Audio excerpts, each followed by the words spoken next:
Greetings, welcome, good evening, Hare Krishna. Welcome to Spiritual Warriorship.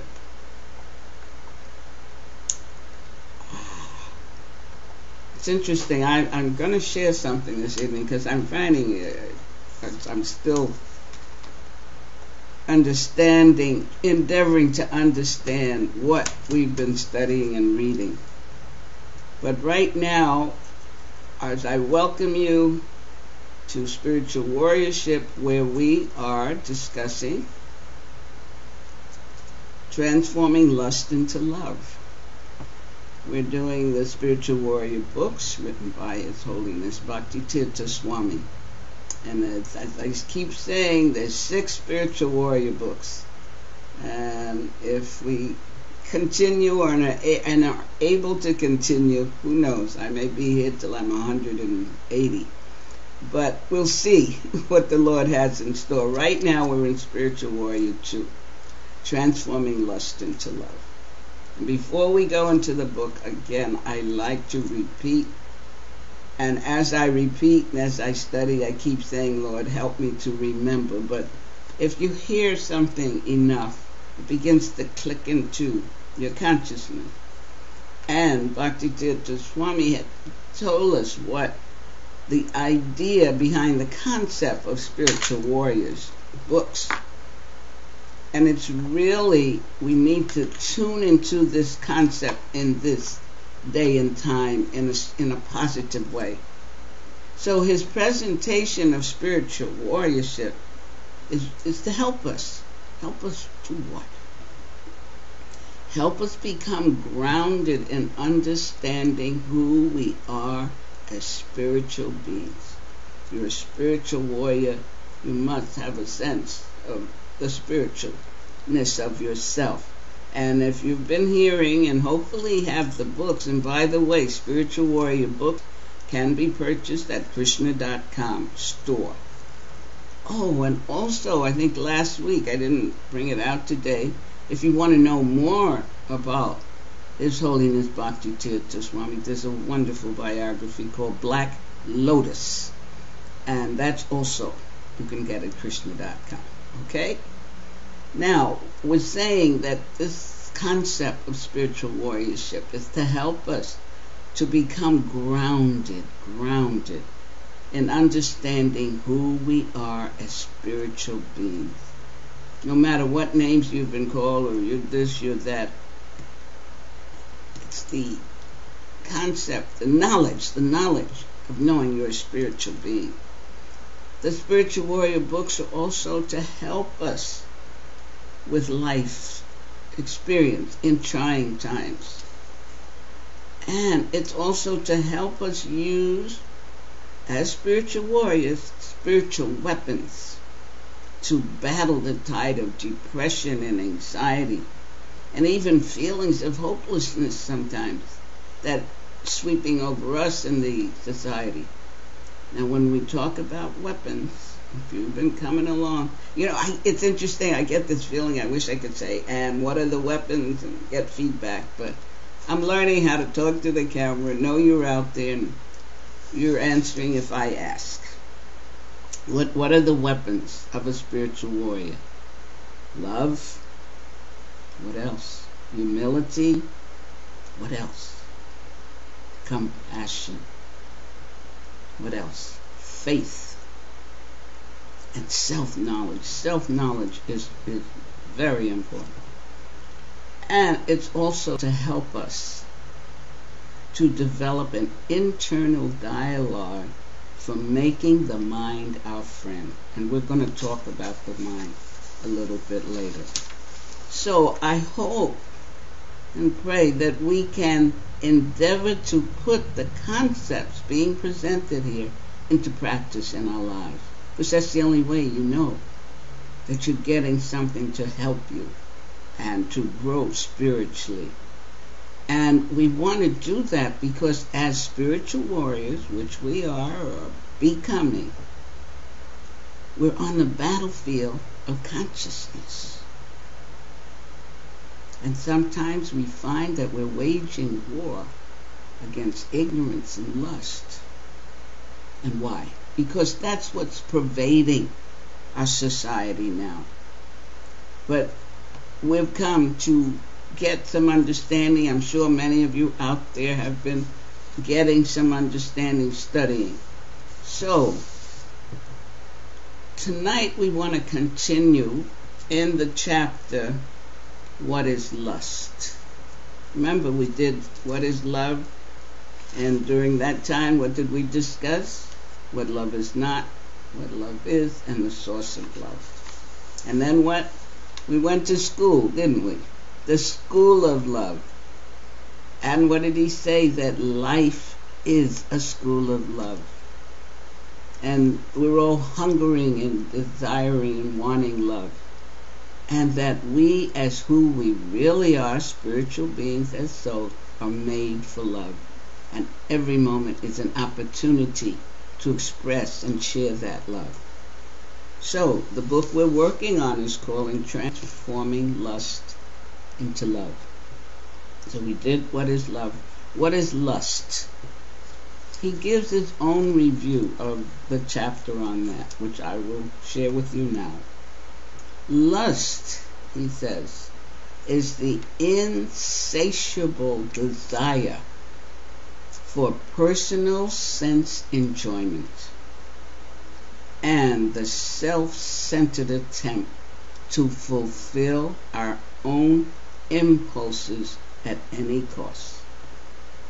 Nevertheless, despite all our attempts, we can never satisfy it by any amount of sense indulgence.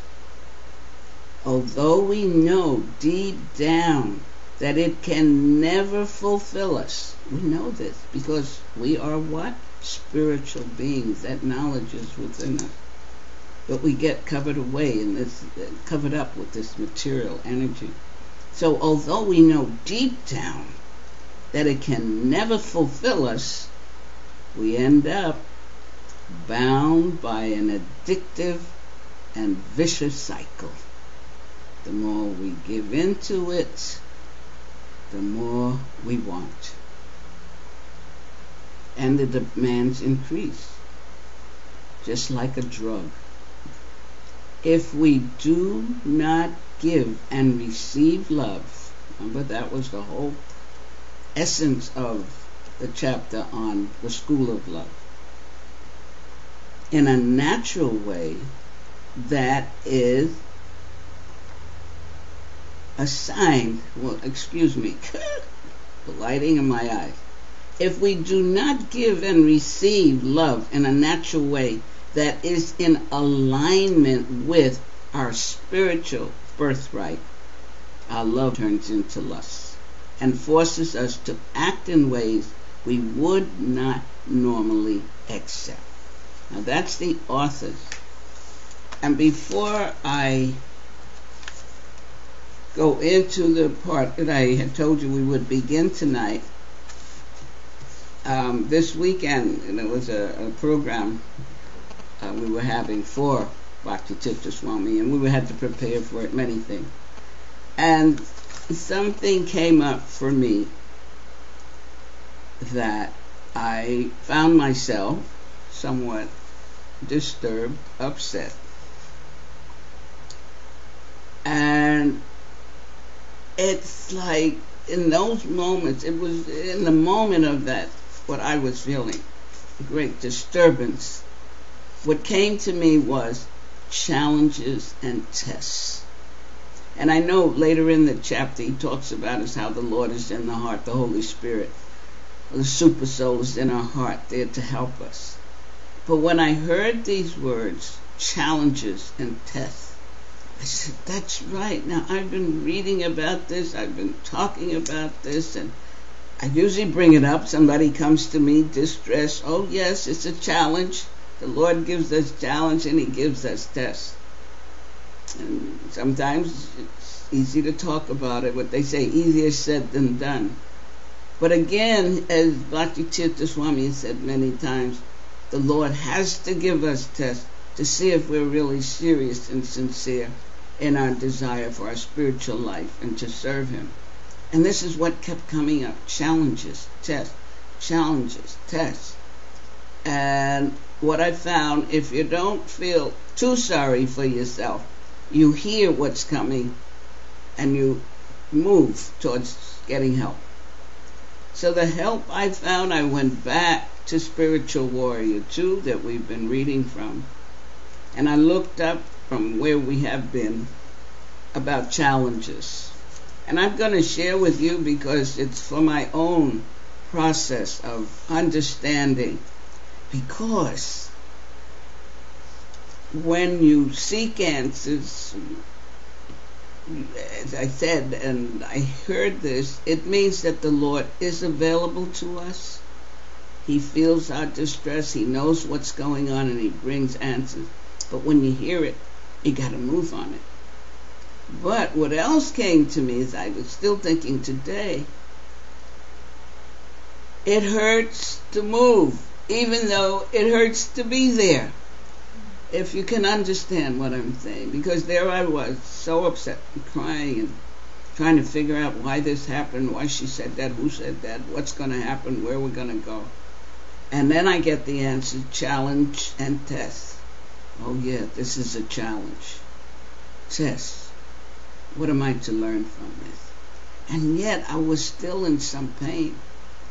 But thankfully, having been working with you, I got my book, and I looked up, and I'm going to share with you what I found under challenges that helped me balance and get clearer, and hopefully will hold on to, because every single moment, every single day we're in this material world, we're going to have challenges and tests. But as spiritual warriors, and getting this information and this concept of spiritual warriorship and the ideas from Bhakti Tirtha Swami, as we said, it's to help us have a strong foundation. So this was the first words, phrases, whatever you call it, on challenges that I read. It's in the chapter on Introduction to School of Love. And this is what he says. Not going to read it all. But, where do we start?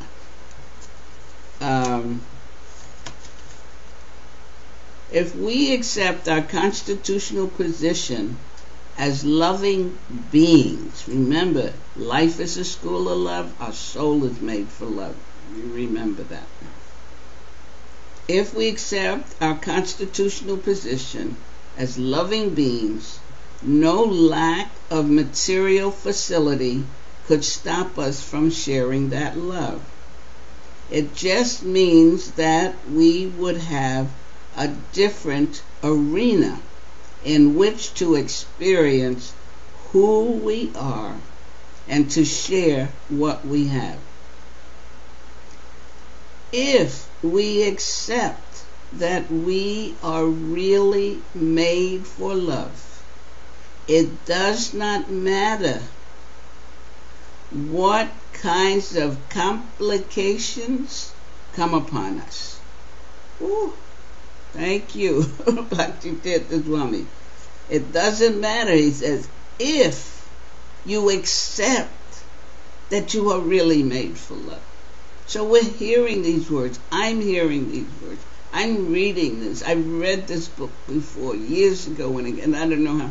And again, now I'm reading it, and I'm reading it sentence by sentence in an endeavor to get it across to you. But have I accepted? Yes, I've accepted to some degree, but it doesn't mean I really got it all. And you know, in school, you may have the idea of how to do that problem or that equation, but until you really get it, that it comes, when you look at it, you know X goes here, well, you know that. Then you have to have a test. This is my realization coming now. So he said, if we accept that we are really made for love, it does not matter what kind of complications come upon us. we will just see them as opportunities to capture, love, and give love. And I want to tell you, I wasn't thinking about giving love. But it's interesting. What I realized, realization. What I realized, I wanted to get love. So that wasn't too bad. And you know how I realized that? I called one of the mothers here in the community, and I was talking to her and, boo-hooing, actually. Yes, boo-hooing. And she started talking to me so calmly, so nicely, and really talked very nicely. And when I hung up, I felt some relief. I felt I had gotten some help. So there's the thing. Again, it's to get ourselves completely out the way sometime, to see that it's what's happening is an opportunity to capture love and give love. Whenever we come across an opportunity, everything that's happening is an opportunity. We want the opportunity to help us find a way to exchange love. We will perceive all activities and emotions as an exchange of love or as a cry for love. Okay? So this was very important. There was, I feel, possibly some need for an exchange of love.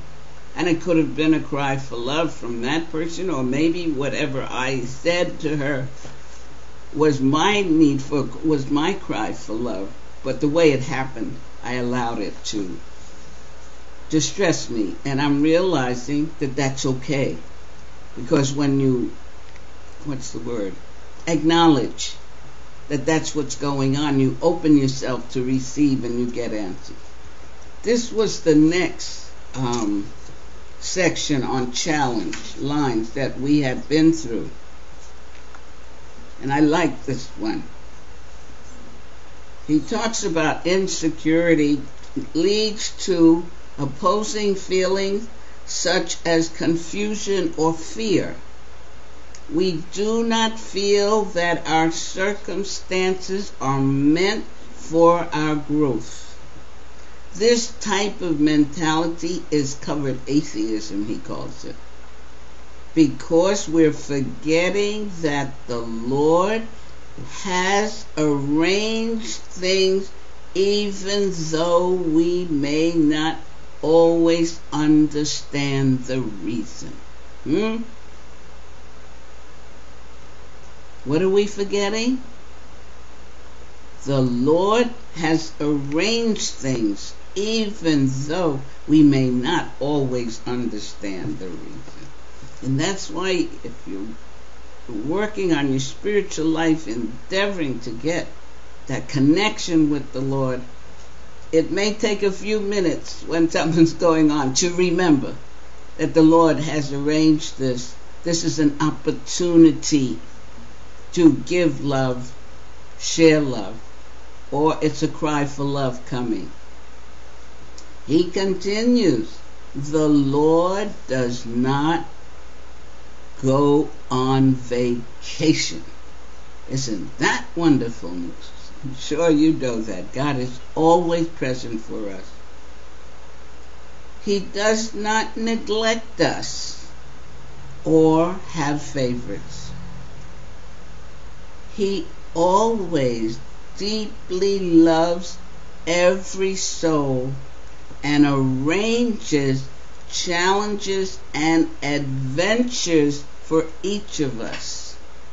Can you think of your present situation or last week's situation or yesterday's situation, no matter what it was or is, that because the Lord loves us deeply, because we're His part and parcel. Remember that. We're souls in this material body. And since He loves us, He wants us closer to Him And as we said before, we forget sometimes, most of the time. So he arranges challenges and adventures for each of us. Can you see that experience as an adventure? I found another part in this School of Love. I hope you have the book and you can review this. There's so much in that one chapter. But this is another thing I found, because this time I was working on me for better understanding. What is this now? This is, he says here, certification means no more tests, but only steady performances. When we inhabit a material body in the material world, there will be constant tests and tests. Oh, okay. There will be constant tests, and tests are challenges that you can either pass or fail. That's a wonderful concept, isn't it? If you accept this and, again, endeavor to put it into practical life when a situation arises. Because knowing we're in a material body, I know I am, but that within this material body is this soul that we're nourishing, and that soul is a part of God. But while we're in it, we're going to have constant tests. And what a test. Now, there can be adventures, we just said that. But they're challenges that you can either pass or fail. Once we have understood the lesson and passed the test, it becomes a matter of performance and of acting on what we have practiced. And when I read that, it took me back to remember that all activities and emotions, see them as an exchange of love or cry for love. So now, if I accept that, this is what I was working with today.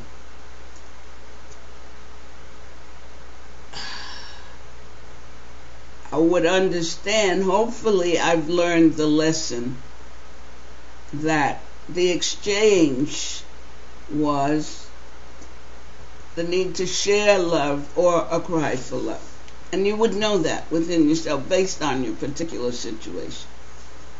He says, once we have understood the lesson and passed the test, it becomes a matter of performance and of acting upon what we have practiced.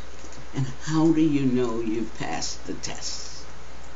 Because it'll come again. In school, if you don't pass, you have to study and you take the test again. If you pass the test, what? You go to the next grade, right? Or finish, get your degree. So it is in this school. This life is a school. And these challenges, the Lord, because He loves us so much, brings to us. And do we pass? Do we fail? One thing about failing, you get another opportunity. You don't get kicked out of school.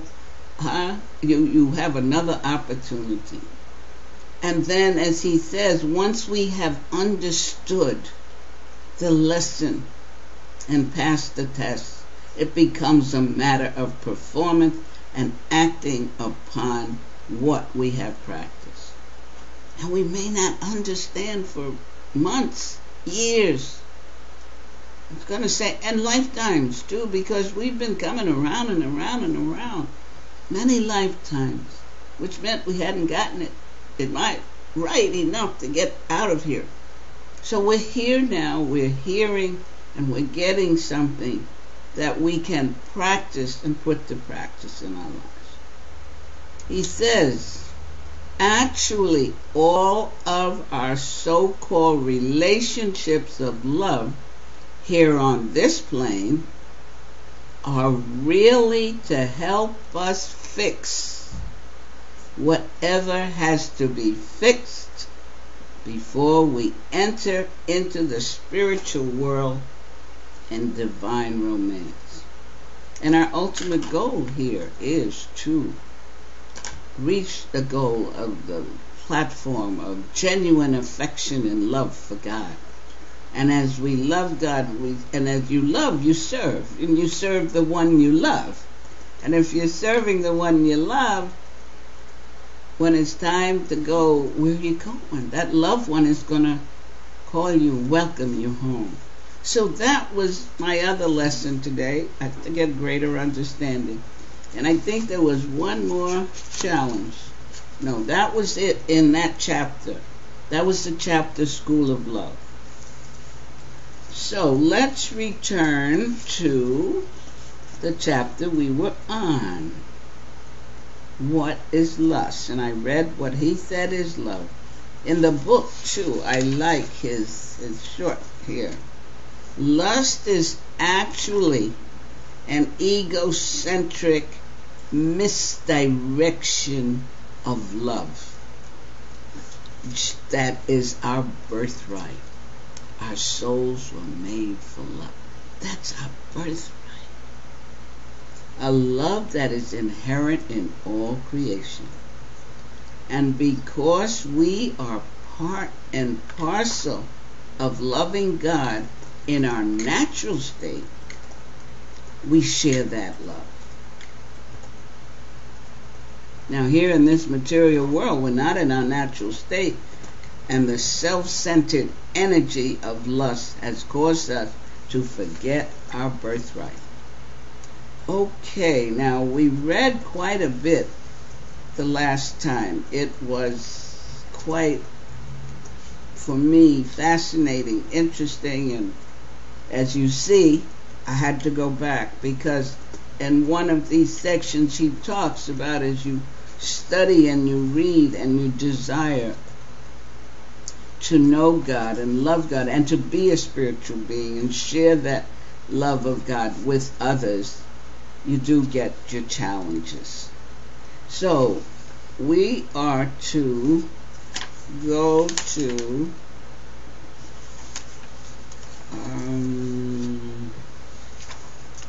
okay, there's another section before. The next section was to be spiritual strength conquers the senses.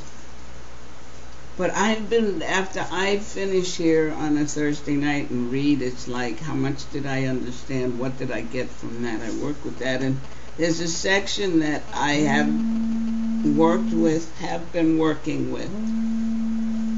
And I felt I wanted to kind of review it again because it's been going on and on in my mind. If you remember, when we talked about lust, and he talked about how lust tricks us, and he gets the help from the mind, and the mind sometimes, we start letting it run the show. But in the section he calls triumphing over lust, he states that we must watch ourselves carefully. We must watch ourselves. Sometimes we spend so much time looking at other people and finding fault and criticizing. But we must watch ourselves carefully if we are to escape the clutches of lust, to halt the downward progression of our consciousness. We must not allow our lust to degrade into anger and self-perpetuating illusion, from which it is extremely difficult to escape. He says that material energy in the guise of the devil or Maya likes to make people lose control, so they become easy prey. Consequently, we must monitor ourselves, being careful to not allow lust to make us lose mastery over any situation. That's quite challenging, isn't it? You remember when we started this chapter, we quoted from Arjuna. You know the story of Arjuna on the battlefield. Do you remember what Arjuna asked the Lord, who was playing the role of his chariot driver? He says, by what is one impelled to sinful acts, even unwittingly, as if engaged by force? Bhakti-tirtha Swami tells us most people wonder what sometimes causes us to act against our better judgment. Haven't we all said to ourselves at some point in time, why did I do that? Why did I hurt that person?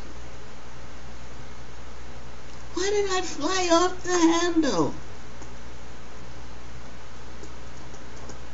We really want to be ethical and moral.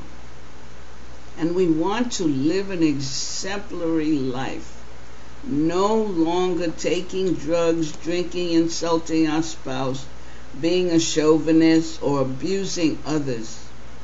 But despite the fact that we promise ourselves never to engage in such behavior again, we still persist in the same undesirable patterns. So Arjuna wants to know, and we know what the answers the Lord says to him is lust only. And that's why Bhakti-tirtha Swami is taking us through lust and what it does and how it tricks us. But he's also going to tell us how to triumph over it, which we touched on last week.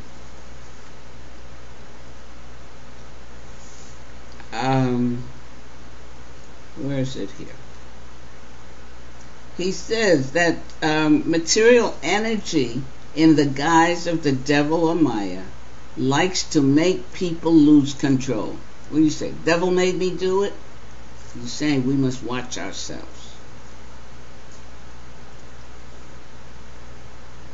And then when you lose control, what happens?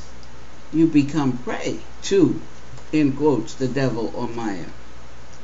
Consequently, we must monitor ourselves, being careful not to allow lust to make us lose mastery over any situation.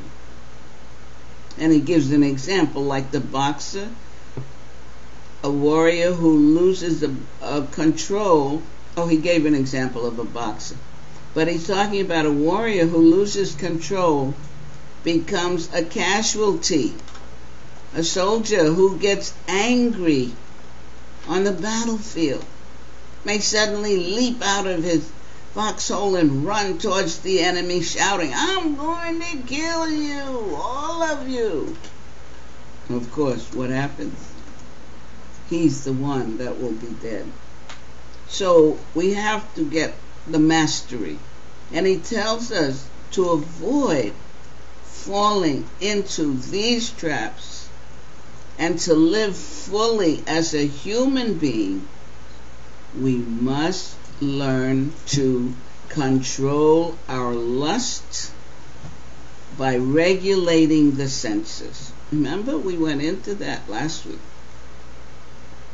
Because lust hides out in the senses, looking for a chance to take advantage of us. It can cause us to lose every ounce of equilibrium and stability we have That's power. And can drive us to commit the most heinous actions. We have and can drive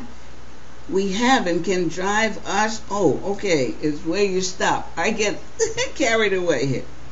It can cause us to lose every ounce of equilibrium and stability that we have, and can drive us to commit the most heinous actions, even murder and suicide. As we have seen, the more we give in to lust, the more difficult it is the next time to resist. And the more enslaved and conditioned we become, to the point that we may spend the rest of our lives in its clutches. So he tells us, and I may have read this last week, but I've been working on it. I hope you remember some of it yourself. The senses function in an interesting way. They can be compared to horses pulling a chariot, each one straining in a different direction to make the chariot move. Now remember, we named them the eyes, the nose, ears, mouth, and genitals. Those are the horses. And they're straining to go do what eyes do, ears do, nose do. Any one horse pulling too strongly can cause disaster. The senses are so powerful that any unregulated or improperly controlled situation can cause an individual to commit sinful action. What holds our senses, the horses, in check? It is the mind. The mind is like the range, you've got the chariot, there's the horses, there's the rope. The rope, the reins, you call it, huh? That holds them. And the mind is governed by the intelligence, which is the driver, when it is in contact with the soul. Now, the intelligence, as just mentioned, is our faculty of discernment. Human beings function according to an ascending hierarchy in the following order: the senses, the mind, the intelligence, and finally the soul. Like a skillful enemy, lust hides out in the senses, the mind, and intelligence, waiting for an opportunity to dominate us and cover our awareness of the soul. So he says here that the mind serves as an intermediary between the intelligence and the senses, right? If the intelligence is the driving, the senses are the horse, and the mind is the rein. It's right there. And accepts or rejects stimulation from the environment according to the quality, caliber, and strength of our intelligence, the strength of our intelligence. In response to the environment, the senses, which we named before, the eyes, nose, ears, mouth, genitals, send messages to the mind, demanding that the mind arrange for their gratification. I think we mentioned last week being in the mall and you just see so much, or you hear so much, or you smell food cooking, all kinds of things. And all of a sudden you want this, no, and mind says, no, I don't want that. But at some point you have to use the intelligence to say that won't do you much good. And when the intelligence comes in, the brain slows down and the senses slow down. So we are responsible, and we must be mindful. The mind is constantly engaged in accepting one demand or rejecting another. Accepting, rejecting, accepting, rejecting. A mind that is not sufficiently strong will give in to the senses repeatedly. A strong mind will refuse to become a slave to the senses. But you have to be putting something else into that mind, and besides self-gratification. That's why spiritual practices, that's why knowledge, self-realization is important and primary in our spiritual warriorship. We often have difficulty keeping the mind under control, even when we manage to refrain from speaking inappropriately or stop ourselves from taking an unwise action. He says, and with emphasis, everything in our lives is based on quality of the mind. Who we are now, who we were before, who we are getting to be, and to what degree we are bound or liberated. The mind either interferes with self-realization or serves the soul. It can be what we say before, our greatest enemy or our greatest friend.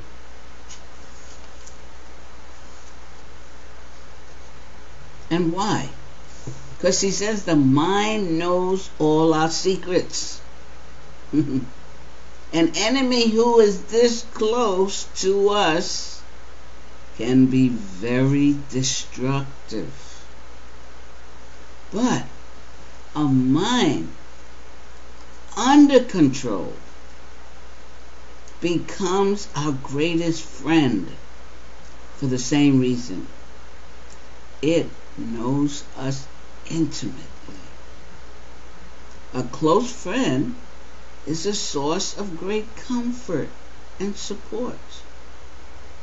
The mind's choice of direction is up to each of us.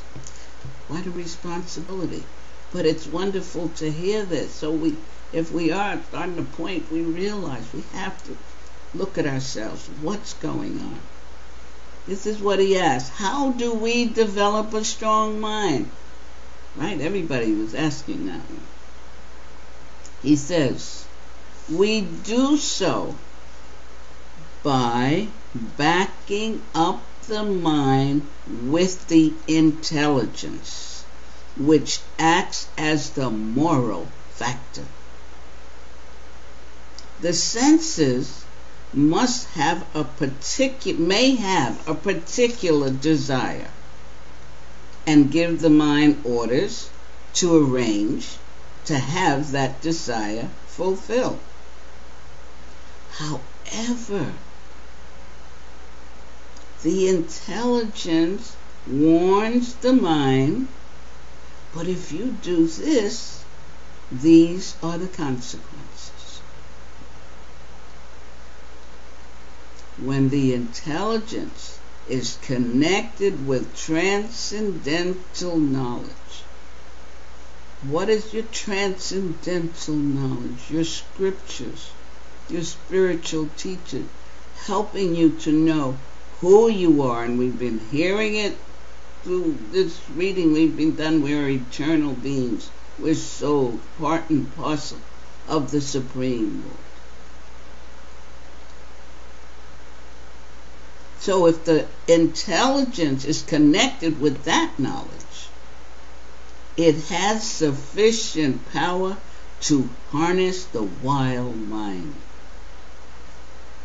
Now, in such circumstances, the mind will calm down and regulate the senses properly. So there it is. If the intelligence has this transcendental knowledge, and the mind is the range is going wild with these horses, and the intelligence speaks to it, it'll slow down. And the senses have to slow down if the ropes that are holding them isn't allowing them to run loosely.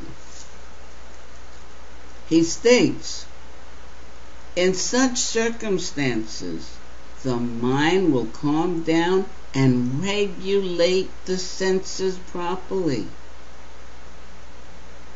But if the intelligence is weak, the mind will not listen. Instead, it will fall prey to the dictates of the senses.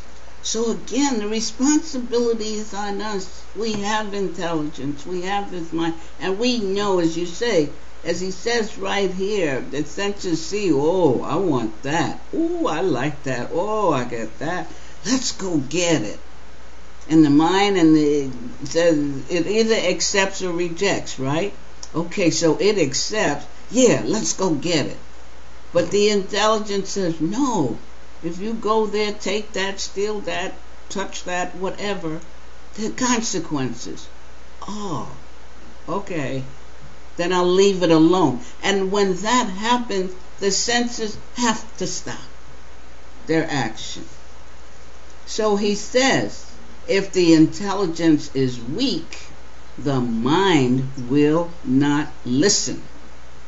Instead, it will fall prey. So we have to have a strong mastery of the mind. Remember the 12 qualities of a spiritual warrior? What was the first one? Sense control and mastery of the mind.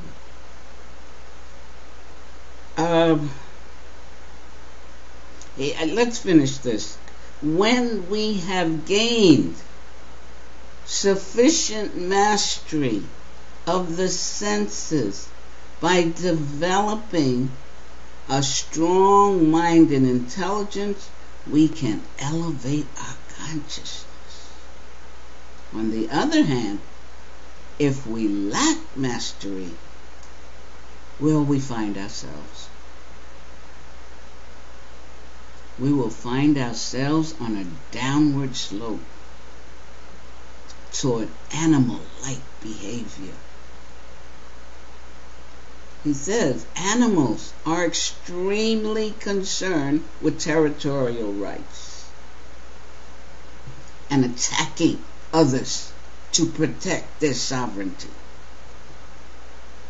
Humans in a low state of consciousness act in the same way. We attain a significant point in our evolution when we can break out of animalistic shackles. How do we do that? We do so by developing our intelligence and tempering it with humility. Oh, those 12 qualities. Remember, the second quality was humility. Humility is a powerful weapon because it opens us up to greater love, concern, and compassion, so that we naturally become more interested in the welfare of others. Not me all the time. I want. Without humility, we fall prey to an inflated idea of our own importance and seek unabashedly to fulfill our egocentric desires. And this last paragraph has more in challenge. I found this. Remember, I was looking up challenges based on my situation the last 2 days. But he continues, regulation of our senses steadies us in such a way that we can deal calmly with any situation without losing our higher consciousness.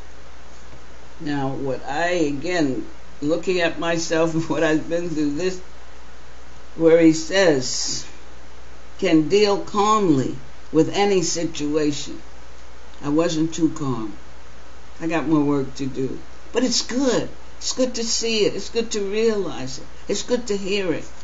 Because as he says, we are responsible. We have to monitor ourselves. So we have to have a situation to happen so we can say, oh, it's probably, I was thinking, I'm cool. Oh yeah, I can handle that. Basically I am.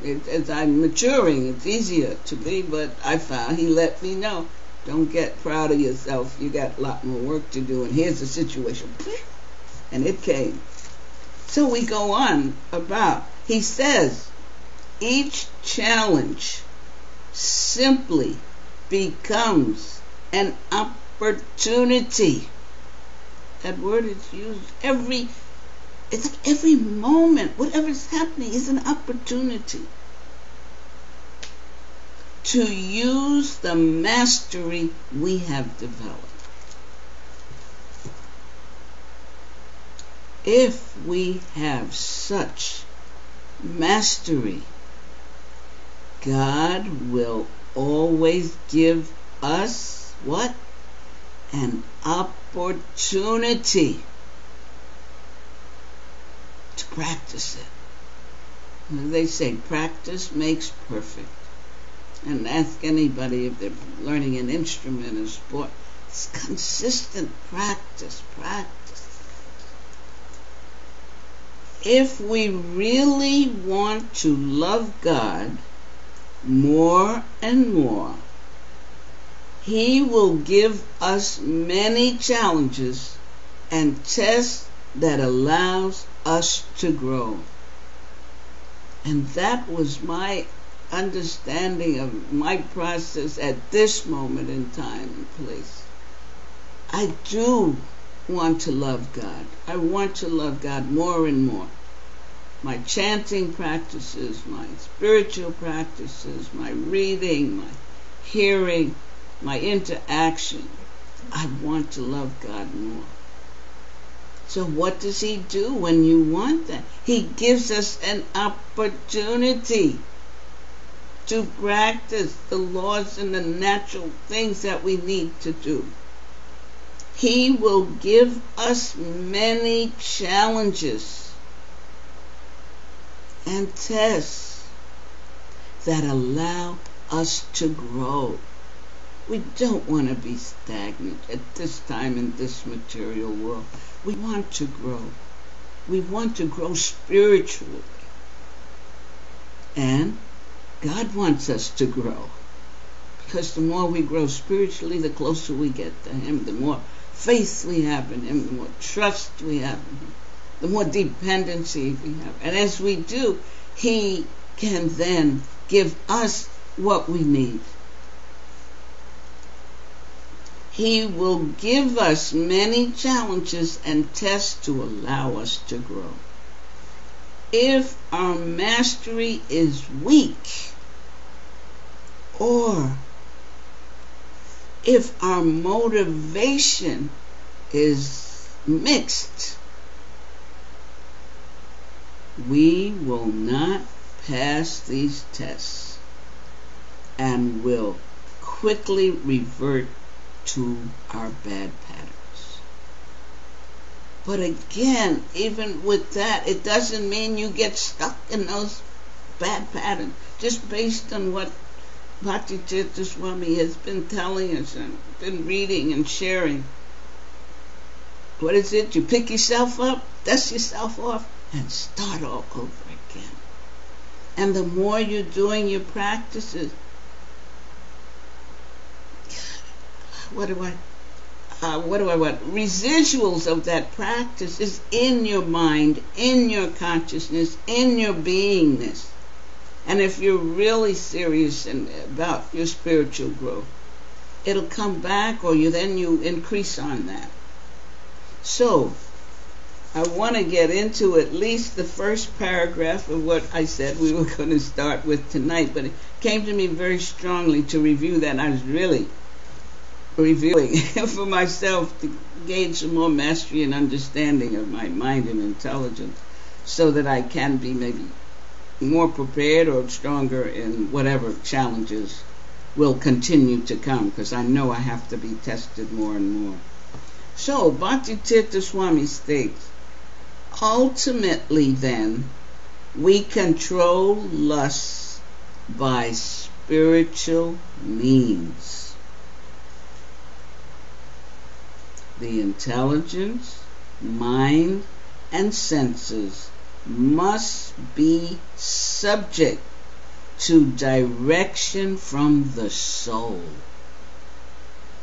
In Bhagavad Gita 3, chapter 3, text 43, it explains, and he quotes, this knowing oneself to be transcendental to the material senses, mind, and intelligence, one should steady the mind by deliberate spiritual intelligence, and thus, by spiritual strength, conquer this insatiable enemy known as lust. If you have Bhagavad Gita, please try to read this chapter 3. I found that whole section, what was that? From 43 to 47. Really great. And also Bhagavad Gita chapter 6, text, I believe it's 43. How's our time? Do we have? 7:58. There's a couple questions. All right, let's hear what the questions are. Please speak so I can hear.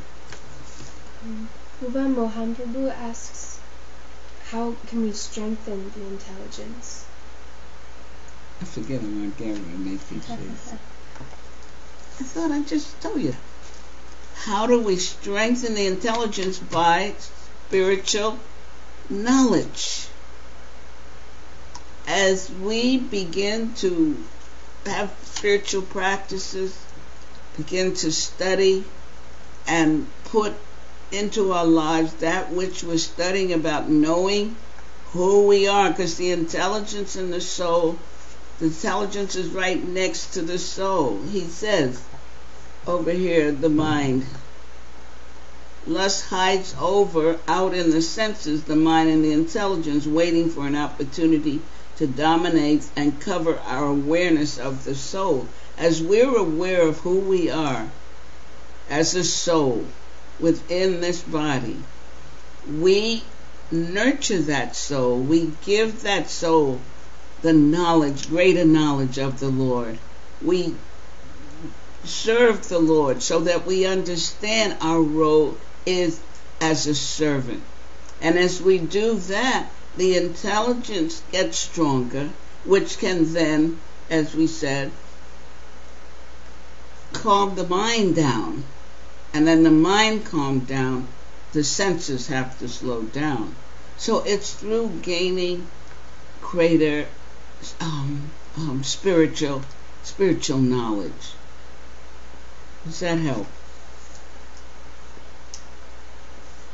And now Karunamai is asking, she's asking about devotee relationships, and specifically how do we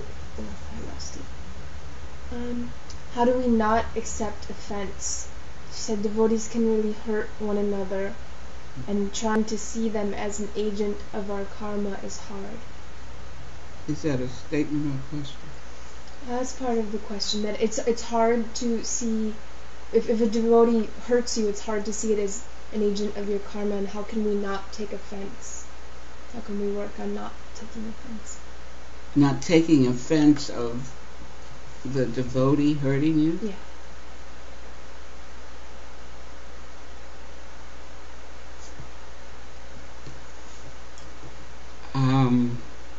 Okay, a number of things are coming. First of all, it goes back to basics of knowing who you are as a spirit soul. Our Bhagavad Gita starts with that in chapter 2. And as I've said many times, if we can accept that the soul is within, and as Krishna describes it, it can't be, it's eternal,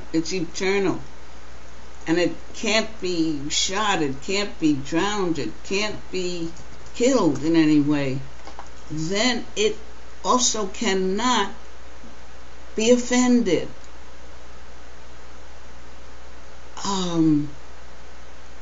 or hurt, because the modes of material nature are in everybody, and some are functioning on the lowest level, ignorance, some in the mode of passion, some in goodness. But it's again, as he just told us, we have to monitor ourselves. We have to be aware of what's going on in our mind and our consciousness. Some people, and I've seen it, can be quite hurtful. And sometimes, as we read when we were in the section on what is love, you may have to step away from people, or you may have to even speak harshly. But he says when you speak harshly, you keep a soft heart. Because some they're covered. They're just covered and they don't know how, or it's a cry for love. But if it's difficult, and it doesn't mean we are to love everybody. It just doesn't work out that way. Although we're made for love, and we're made to give and share, but being in the material world and coming back lifetime after lifetime, it's a little difficult to reach that sense of pure, genuine love. But we don't allow it to affect us. That's what I was trying to share as I'm reading these different challenges I had to study. That the situation that happened, the words I heard and what I was accused of doing and all, which I then felt, well, maybe I did. You know, when we studied, he said, if there's a problem, see it as your fault. But in seeing it as my fault, it doesn't mean I stay there and keep getting punched. I then examine it. If it's my fault, let me work on that, but let me move out of this situation and know that that person is also a soul made for love, but at the present moment is covered over.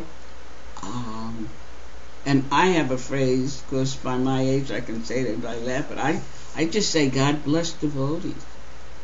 Because you ask for a blessing on that person, because if you're not careful, you'll say something that's offensive. I hope that helps. If not, you can ask for more clarity. Where is this person located, did she say? No.